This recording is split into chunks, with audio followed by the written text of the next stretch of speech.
அண்ணாமலை போன்ற அசிங்கமான அரசியல் மனிதரை தமிழகத்தில் பார்க்க முடியாது என்று அதிமுக துணை பொதுச் செயலாளர் கே பி முனுசாமி விமர்சித்துள்ளார்.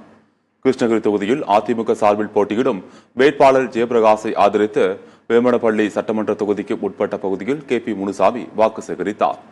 பின்னர் செய்தியாளர்களிடம் பேசிய அவர், ஜெயலலிதா தலைமையில் நாடாளுமன்ற தேர்தலை சந்தித்த போது மோடியா லேடியா என ஜெயலலிதா வாக்கு சேகரித்தார்.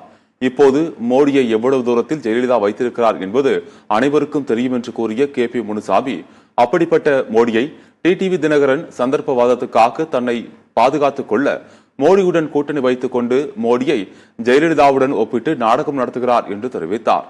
எதிர்க்கட்சிகளுக்கு கேட்கும் சின்னங்களை ஒதுக்காமல் தேர்தல் ஆணையம் தவிர்க்கிறது என்றால் அந்த தேர்தல் ஆணையத்திற்கு ஆட்சியாளர்கள் அழுத்தம் இருக்கிறது என்பது வெளிப்படையாக தெரிகிறது என்றும் அவர் கூறினார்.